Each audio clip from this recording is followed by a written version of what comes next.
Feel free to check out my TeePublic after the video.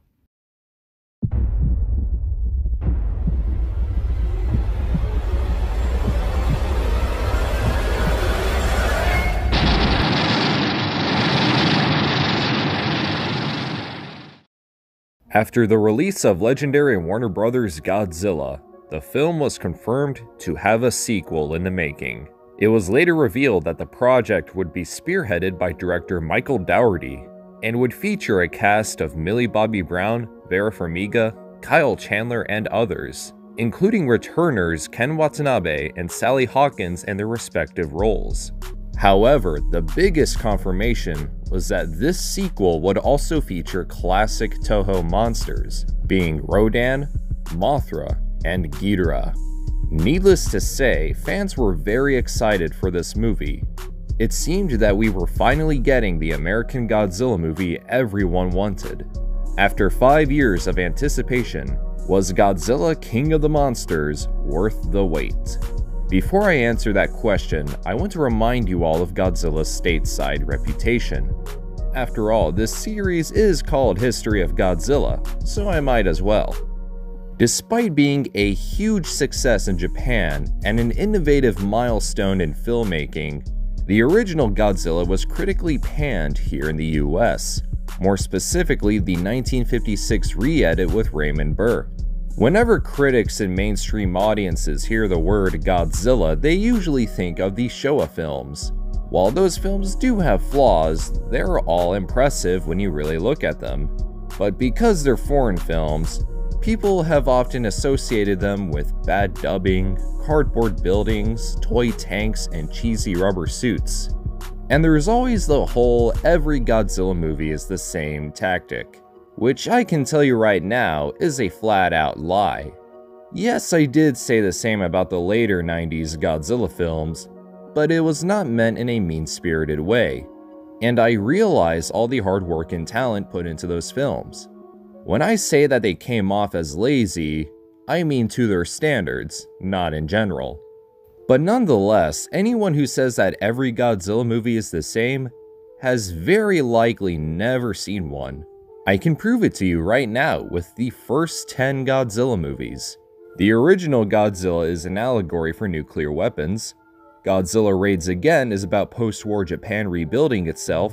King Kong vs. Godzilla is a satire on commercialism and the franchise's own popularity. Mothra vs. Godzilla is a commentary on greedy, corrupt businesses in post-war Japan. Ghidorah the Three-Headed Monster is an espionage film with some doomsday elements.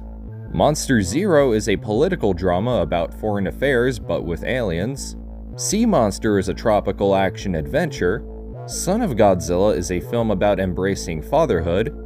Destroy All Monsters is the amalgamation of previous monster works from Toho. And Godzilla's Revenge is a film about children growing up in a desperate post-war economy. Trust me, I can go further. Anyway, it's almost as if these movies are too deep for critics. But then again, the small budgets of the later Showa films didn't necessarily work in Toho's favor, especially Godzilla vs. Megalon. I would also like to say that if you're someone who doesn't watch Godzilla movies for the plot, you're honestly kinda missing out. Godzilla has some of the best stories ever told in a franchise like this. The human-driven narratives in films like Monster Zero, Terror of Mechagodzilla, Godzilla vs. Biollante, and Godzilla Against Mechagodzilla are crafted very beautifully, in a way that they can even compete with Marvel standards, and were perhaps, dare I say it, handled much better. Comparing Godzilla and Marvel, that's crazy. It may seem that way first, but let's not forget that Toho was one of the first to innovate the concept of a shared universe with Godzilla. This makes me wonder why Godzilla movies aren't treated with the same respect as Marvel films. I mean, come on, a man dressed as the American flag with a robot fighting a big purple alien? Who comes up with this stuff? I mean, people still praise the hell out of the works of Willis O'Brien and Ray Harryhausen. Why not Eiji Tsuburaya, Teruyoshi Nakano, Shinji Higuchi, and others? You'd think that after 65 years, there'd be some sort of standard that Godzilla movies should meet.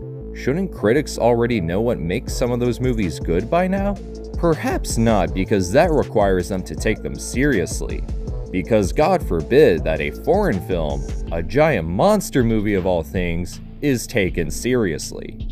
I bring this up because many of the negative reviews I've seen for Godzilla King of the Monsters mostly and mainly just discredit all of the other films and what they have accomplished, which is very disheartening, tasteless, and just very shitty all around, especially if you consider that some of the people who worked on those films nearly died for the sake of your entertainment, either from being burnt alive, drowning, falling, electrocution, and other things that may cause death. One may ask, why work in such harsh conditions? Well, it was all they could afford. After all, the end of King of the Monsters credits read in memory of Yoshimitsu Banno and Haruo Nakajima, so you might want to be careful when you make such blind and undermining statements. Sure, I joke about Koichi Kawakita being an alcoholic, but I still greatly admire his work in films like Gunhead, Yamato Takeru, and especially Godzilla vs. Biollante. Before I go on for too long in this segment, to put it short, Godzilla never really had that good of a rap here in the US, and it's often praised, quote-unquote, for something it's not. And films such as Godzilla 1998 and even 2014 didn't necessarily help that in the long run. Seriously, you can't make this up, people. There are also some who are fine with Marvel releasing 3 movies a year, but 1, and very rarely 2 Godzilla movies a year, and sometimes between 10-year gaps, is somehow too much. Whew, okay, with that lecture out of the way, I am very glad to inform you that Godzilla King of the Monsters 2019 is a pretty awesome film. This was a Godzilla movie made for fans, by fans. Whether that's a good or bad thing is up to you, of course. Anyway, at the time of this recording, I just got back from seeing Godzilla King of the Monsters, and after giving it some good thought, it was a pretty enjoyable film. Now, what I'm going to do is go through each aspect of the film, and don't worry, this will be 100% spoiler-free. The best way to describe the story is that it's like a big-budget version of Ghidorah the Three-Headed Monster, using the same monster cast, of course, and retains some of the Doomsday elements from the film.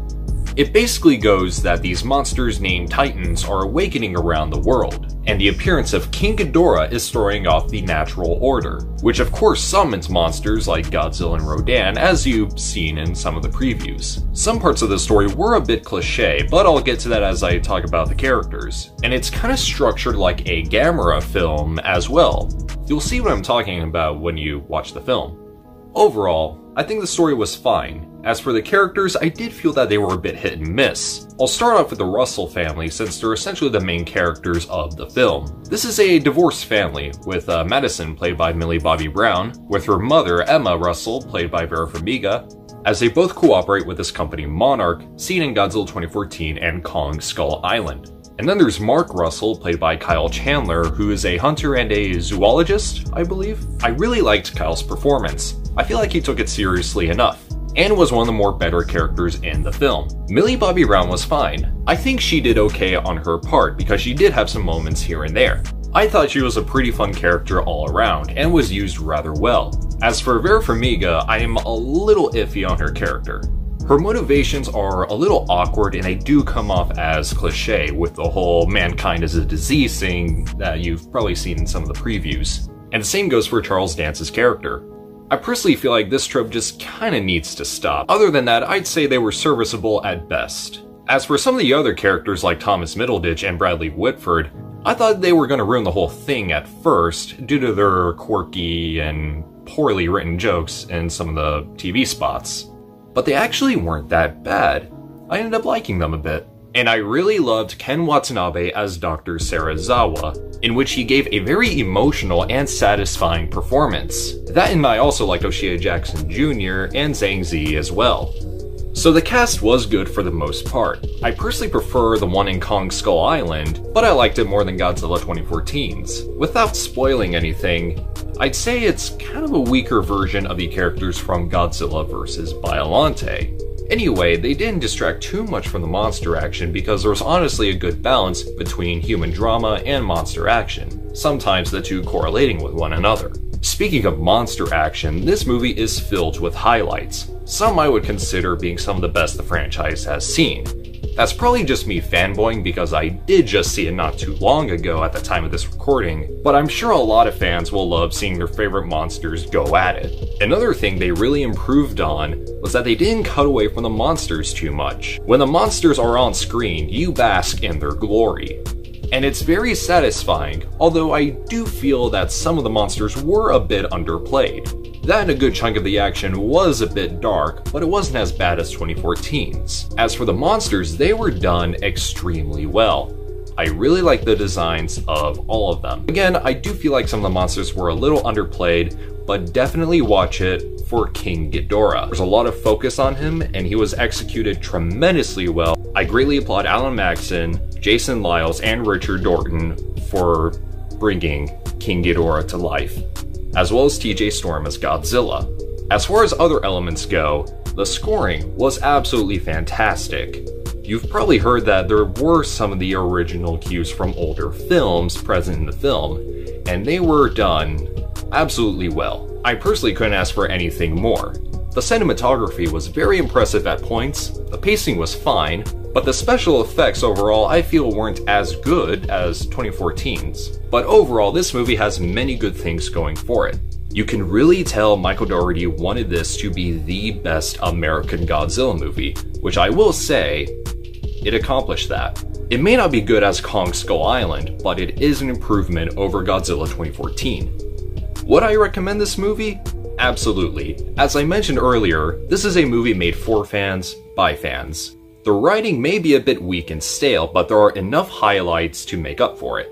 Even if you just want to watch monsters wrestle one another, I don't think you'll be doing that great of a disservice. I personally feel like the best Godzilla movies have the really strong human-driven narratives, but this one isn't quite like that. And I'm sure you'll enjoy it for what it is. And because Disney has the film industry on such a stranglehold, there are a couple of things you want to stay at the end of the credits for. One is a message saying in memory of Yoshimitsu Banno and Haruo Nakajima, and the other is the obligatory cinematic universe post-credit scene, which did leave me scratching my head a bit, but since this is spoiler-free, I'll just leave it at that. In the end, I really enjoyed Godzilla King of the Monsters, and I'm sure you will too. And thank you very much for joining me this month as I went through the history of the Godzilla series. This was something that was on my mind for a good while, and I'm glad with how it turned out. And of course, thank you so much for watching. Feel free to like, share, comment, subscribe, all that good stuff, and I'll see you guys later.